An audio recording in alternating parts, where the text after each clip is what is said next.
Day 3, Genesis 8 through 11. But God remembered Noah and all the beasts and all the livestock that were with him in the ark.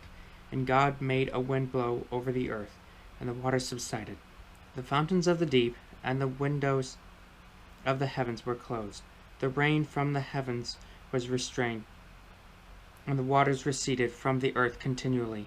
At the end of 150 days, the waters had abated, and in the 7th month, on the 17th day of the month, the ark came to rest on the mountains of Ararat, and the waters continued to abate until the 10th month. In the 10th month, on the 1st day of the month, the tops of the mountains were seen. At the end of 40 days, Noah opened the window of the ark that he had made, and sent forth a raven. It went to and fro until the waters were dried up from the earth. Then he sent forth a dove from him to see if the waters had subsided from the face of the ground. But the dove found no place to set her foot, and she returned to him to the ark, for the waters were still on the face of the whole earth. So he put out his hand and took her and brought her into the ark with him. He waited another 7 days, and again he sent forth the dove out of the ark.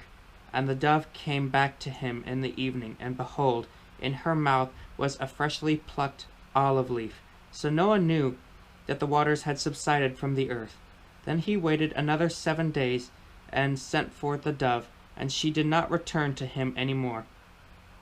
In the 601st year, in his 1st month, the 1st day of the month, the waters were dried off from the earth, and Noah removed the covering of the ark and looked, and behold, the face of the ground was dry. In the 2nd month, on the 27th day of the month, the earth had dried out. Then God said to Noah, "Go out from the ark, you and your wife and your sons and your sons' wives with you. Bring out with you every living thing that is with you of all flesh, birds and animals, and every creeping thing that creeps on the earth, that they may swarm on the earth, and be fruitful and multiply on the earth." So Noah went out, and his sons and his wives and his sons' wives with him. Every beast, every creeping thing, and every bird, everything that moves on the ark, went out by families from the ark. Then Noah built an altar to the Lord, and took some of every clean animal and some of every clean bird, and offered burnt offerings on the altar.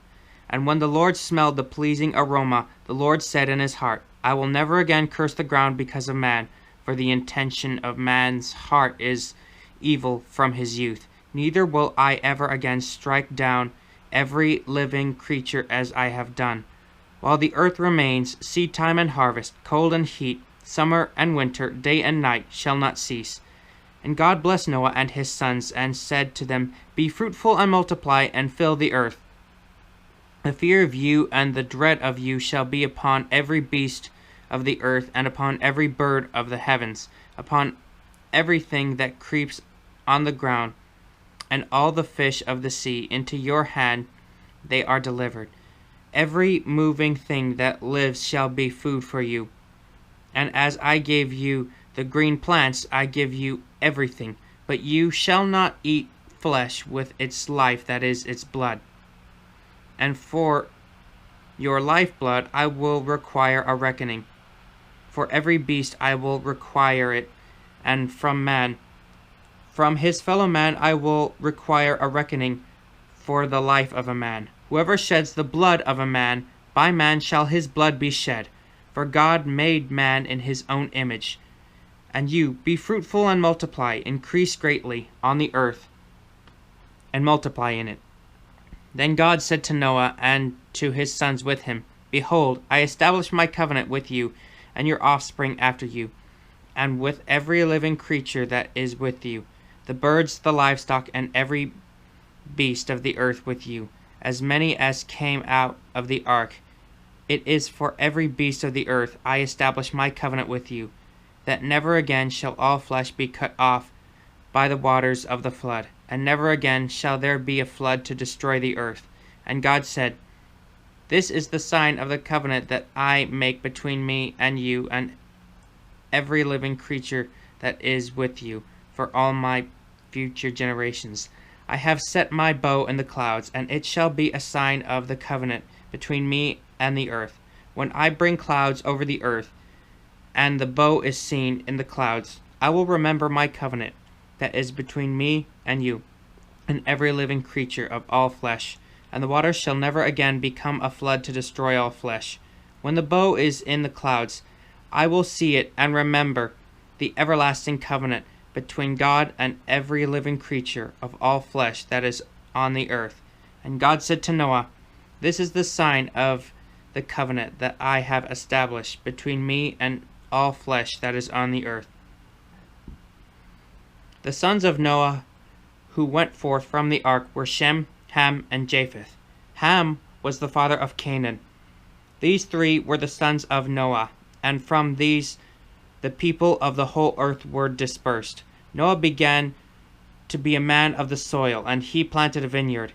He drank of the wine and became drunk and lay uncovered in his tent. And Ham, the father of Canaan, saw the nakedness of his father and told his two brothers outside. Then Shem and Japheth took a garment, laid it on both their shoulders, and walked backward and covered the nakedness of their father. Their faces were turned backward, and they did not see their father's nakedness. When Noah awoke from his wine and knew what his youngest son had done to him, he said, Cursed be Canaan, a servant of servants shall he be to his brothers. He also said, Blessed be the Lord, the God of Shem, and let Canaan be his servant. May God enlarge Japheth, and let him dwell in the tents of Shem, and let Canaan be his servant. After the flood, Noah lived 350 years. All the days of Noah were 950 years, and he died.